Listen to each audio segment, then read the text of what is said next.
1er janvier 1853. Canada. Encore un pas de plus. Un pas vers l'esclavage. Quoi? Nos rudes efforts n'enfantent que servage? Qu'adieu? Que corruption? Quoi? Ce nom? Liberté?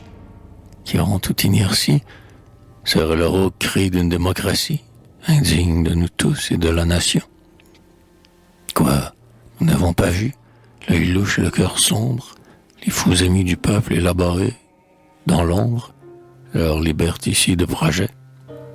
Nous ne démasquons pas la noire fourberie, ces hommes tarés dont la supercherie nous ferait faux comme eux et nous rendrait abjects. Ils ont rétrogradé, qu'ils emportent la peine. Ils veulent moissonner, qu'ils moissonnent la haine de ceux qu'ils ont abandonnés. Qu'ils craignent, on flétrit jusqu'à l'indifférence. Le désespoir, parfois, remplace l'espérance, et la honte est pour ceux qui restent condamnés. Allez, préconiseurs des hideux monopoles, nous saurons nous passer de vos faibles épaules qui fléchissent sous les fardeaux. Nous sommes assez forts pour finir notre ouvrage, assez nobles aussi pour dédaigner l'outrage des banaux louvoyeurs qui nous tournent le dos. 12 mois seuls ont donc détruit notre phalange, apporté parmi nous une discorde étrange, presque une tache à nos fronts. 12 mois ont suffi pour transformer des hommes, naguère ardents et fiers, autant que nous le sommes, en chétifs travailleurs, dévorant au safran. Eh bien, que tout soit dit entre vous et nous autres. Nous voulons être encore les courageux apôtres qui parlèrent par l'avenir. Nous ne serons que peu de lutteurs dans l'arène, c'est vrai, mais nous aurons une face sereine, des bras redoutant peu les labeurs à venir. Oh, que nous sommes bien les fils de cette France, où la faveur d'un jour efface une souffrance, produite par 30 ans de deuil. Elle nous a légué ses élans, ses colères, ses prompts retours au bien, et ses cris populaires qui la firent danser sur les bords du cercueil. Mais elle vit pourtant, quoique toujours en gêne, ces peuples réunis sont un peuple homogène qu'un tyran ne saurait briser. Tandis qu'il n'en est pas ainsi de notre race, que l'Anglais, chaque jour, plus hardi, plus vorace, divise par sa fourbe étant à maîtriser des unions fatales. Oh, quand cessera-t-elle? Frères, soyez-en sûrs, son atteinte est mortelle. Sachons éloigner ces malheurs. Faisons taire à jamais les querelles civiles. Éteignons les brandons qui menacent nos villes. La discorde toujours mêle à le son pleur.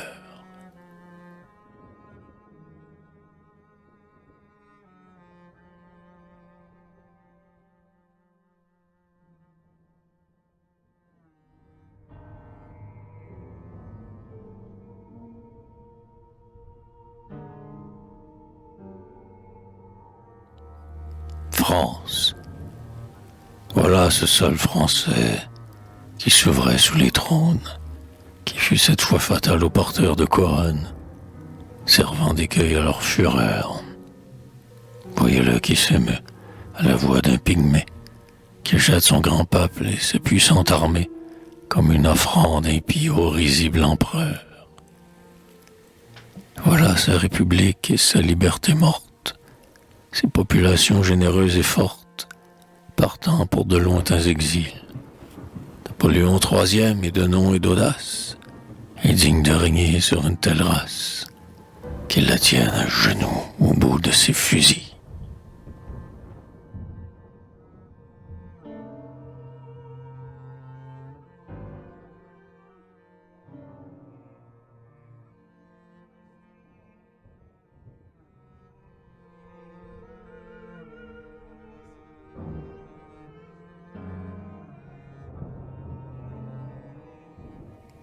Italie.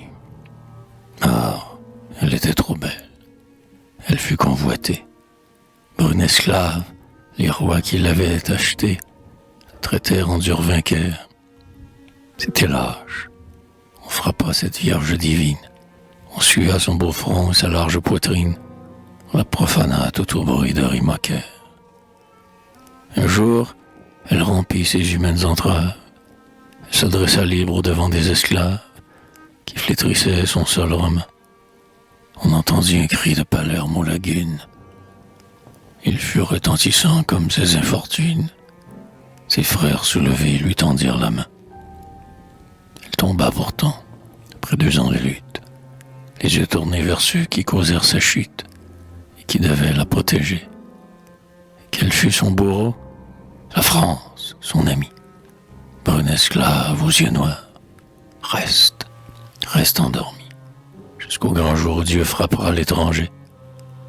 Ô liberté du monde, homme de toute terre, allez chercher refuge au flanc de l'Angleterre, asile des hautes douleurs. Abordez, s'il le faut, la plage américaine. Un grand peuple y tendra sa main républicaine aux proscrits couronnés, comme aux humbles malheurs.